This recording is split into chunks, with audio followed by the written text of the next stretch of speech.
Assalamu alaikum dear student. Today we will study about the details of inspired and expired air. Actually बात ये है कि आप अपने अंदर ऑक्सीजन नहीं लेके जाते हैं. बेसिकली जब आप इंस्पायरेशन करते हैं, सांस लेते हैं, आप अपने अंदर सिर्फ ऑक्सीजन नहीं लेके जाते, आप अपने अंदर एयर लेके जाते हैं. And you know well, air is the mixture of many gases, water vapours, dust particles and temperature. ठीक है, many kind of variable temperatures. So in inspired air we inhale about 21% oxygen and release 16%. Total exchange is about 5%. Amount of carbon dioxide in inspired air is 0.04 and the expired is 4%. So we release 100 times more carbon dioxide as related to the inspired carbon dioxide.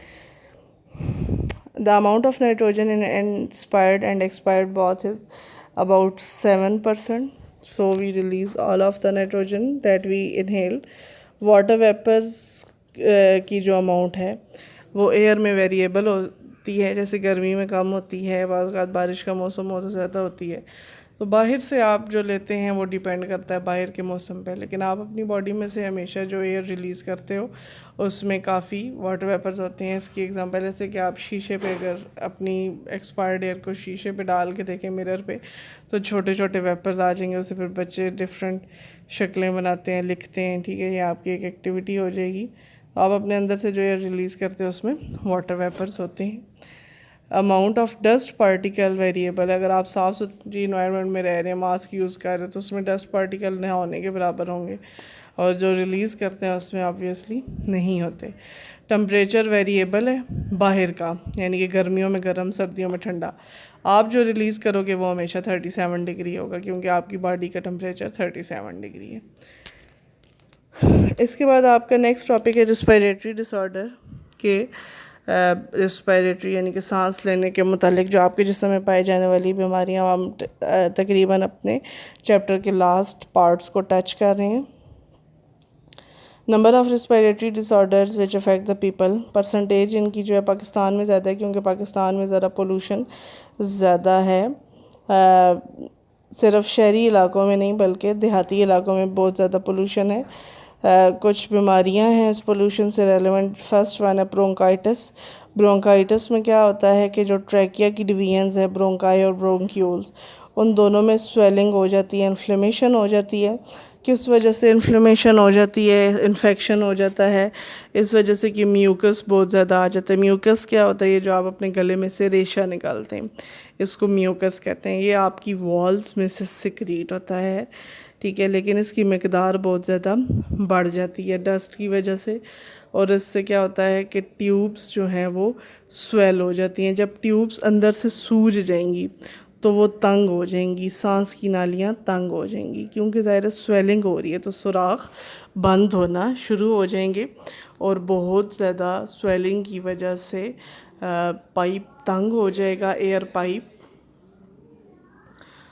इसकी reasons viruses भी होते हैं, bacteria भी होते हैं, और इसके अलावा केमिकल इरिटेंट्स, जैसे कुछ लोग तंबाकू या सिगरेट्स वगैरह का ज़्यादा इस्तेमाल करते हैं, या जो लोग ज़्यादा टाइम सड़क पे गुजारते हैं ट्रैफिक के धुएं वगैरह में और मास्क भी यूज़ नहीं करते हैं, उन लोगों को इस बीमारी के चांसेस ज़्यादा होते हैं. ब्रोंकाइटिस की आपके पास दो टाइप्स हैं. एक एक्यूट है, शदीद किस्म की, लेकिन इसकी ड्यूरेशन कम होगी. लेकिन एक क्रोनिक है, जो पुरानी बीमारी हो. तो एक्यूट ब्रोंकाइटिस तकरीबन 2 हफ़्ते तक रहती है. इसकी शिद्दत ज़रा कम होती है क्रोनिक की निस्बतन, और पेशेंट जो है वो परमानेंट डैमेज यानी कि हमेशा के लिए तबाह होने से पहले ही ठीक हो जाता है.